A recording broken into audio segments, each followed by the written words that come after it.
This is Henos' Sport, bringing you that heat and that fire. Y'all know the shirt. I'm not arguing. I'm simply explaining while I'm right. All right, folks. Let's get on to the video, man, because we got some shit to talk about here, okay? Let's talk about Russell Westbrook, and let's talk about James Harden. All right. Hear me and hear me well. Listen, folks. You have two of the most possession clogging guys, right? They clog the possession of offense. But yeah, you're going to put them on the same team, right? And you're going to say, okay, you two guys, your egos are inflated as high as it is, right? And not only is it inflated as high as it is, right? They're both doing this.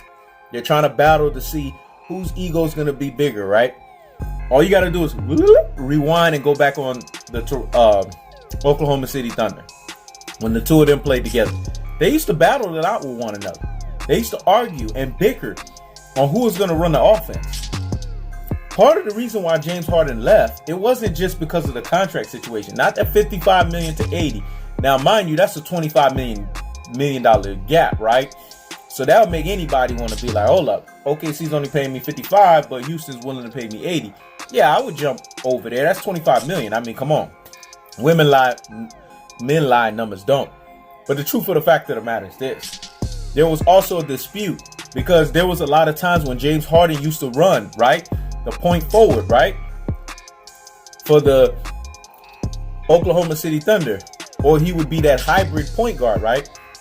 Russell Westbrook would be sitting on the bench, or Russell Westbrook wouldn't be a factor. And he did not like that.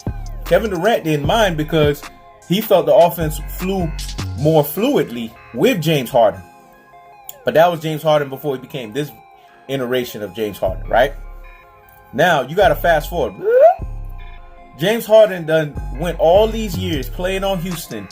His ego done got inflated, right? The size of a moon. Now you got Russell Westbrook, right? We all know Kevin Durant left him because he didn't understand his role as the true, you know what I'm saying, high-octane beta, alpha wannabe, basically in the same boat as a Stephen Curry, a glorified Robin, right? He didn't understand his role as that. So because he didn't understand his role as the true number two that he is, which is a high level of a number two, right? He basically allowed Kevin Durant to leave, right? Kevin Durant was like, screw that, I don't want to be parts of this, man. A guy that doesn't know his place, a guy that has an abysmal Allen Iverson free field goal-ish type of game, right? Where he's shooting the ball 41, 42, 43%, you know what I'm saying? But he's scoring a lot of points, but it's not with a high field goal percentage ratio. So it's ineffective nevertheless. But people are not paying attention to that. They're just caught up in, oh, he's doing triple doubles, right? Now he done spent all these years where he's the focal point of OKC. Now you got James Harden that had that ego that was, now you got Russell Westbrook that has the ego that goes, now you take the both of these guys. And if you watch how much their usage is, I'm telling you, this is the only time that stats make sense to me. When stats make sense to me is when it doesn't make sense. Let me say it again. Stats make sense to me when it doesn't make sense. This is the only time I refer to it.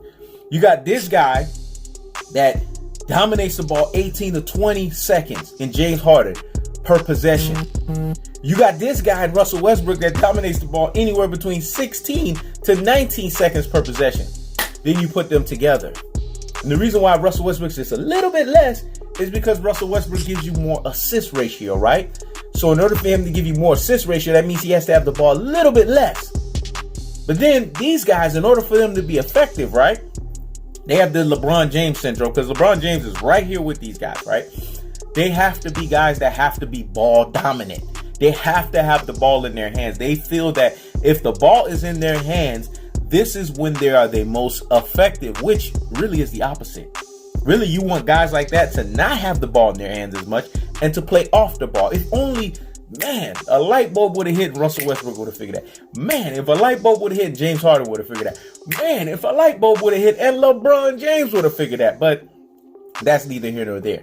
The point is this: James Harden and Russell Westbrook. Now you're saying Daryl Morey, which him being not fired or fired at this point, I just can't understand that. Because this man has made gaffes on top of gaffes on top of gaffes. This has to be the worst gaffe of them all.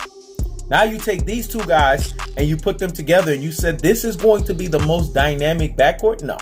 The most dynamic backcourt in basketball, because they will work off of each other well, not only from an offensive standpoint, but mostly from a defensive standpoint, is going to be Kawhi Leonard and Paul George, because they complement each other well. They're not going to get in each other's way. So you guys have to understand about basketball. Basketball is symmetrical. Let me say that again. Basketball is symmetrical. This is why that experiment, and we talked about this in a live stream, and you guys saw that I kind of clarified some points there. You know what I'm saying? That Dwayne Wade and LeBron James, the reason why they didn't win in the first year, they both played the same way. Even T-Mac harped on that first year. He was like, I don't know how this is going to work, because somebody has to sacrifice. See, because you guys have to understand basketball. There has to be a number one. There has to be a number two. And then there has to be role players. There's a hierarchy here, man. In everything in life, there has to be a chain of command. If there's not, then there's no order. Let me say it again. If there is not a chain of command, there is no order, folks. So who's going to be number one? You would think common sense would tell you it's James Harden, right? Because he's already been there. He's been established and it's been his team. But we've seen this from Russell Westbrook. If he did this to Kevin Durant, who is leagues and shoulders above James Harden in terms of what he brings to the table, both offensively and defensively, the most effortless scorer in NBA history, a guy who basically is the most efficient guy in basketball history, right? If Russell Westbrook could do that to Kevin Durant, why is it a foregone conclusion that he won't do that to James Harden? It doesn't matter that James Harden was there. Russell Westbrook acts like his stuff don't stink. Let me say it again. Russell Westbrook acts like his stuff don't stink. So if you take James Harden and you take Russell Westbrook and you put them together, folks, guess what? This is an explosion. This is a volcanic eruption. Let me say it again. It's an explosion, and it's a volcanic eruption of epic proportions. This does not make any sense. Not even common sense can justify this.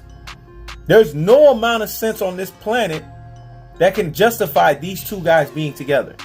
Not with the fact that they both have to have the ball in their hands, and not only that, the usage rate. Someone's gonna have to say, "Hey, I have to defer," and you know who's gonna be the one to defer? It ain't gonna be no damn Russell Westbrook, because Russell Westbrook, when you look at both of their personalities, he has more of the alpha wannabe personality, right? So he ain't deferring. I'm sorry, he don't care that James Harden was already there. It's going to be James Harden. And when James Harden does this, okay, I'm going to defer thing, he's going to realize, you know what? Damn, I don't like this. And you know what's going to end up happening? Mark my words. Remember, put respect on my name because I said this. Halfway into the season, don't be surprised if we're watching from the stands, right? In a huddle, in a timeout huddle, they're getting at each other's throat and they start throwing blows at each other. Remember, I was the first one to say this. Put respect on my name, because these guys are going to fight before the season is over. It's really that simple, folks.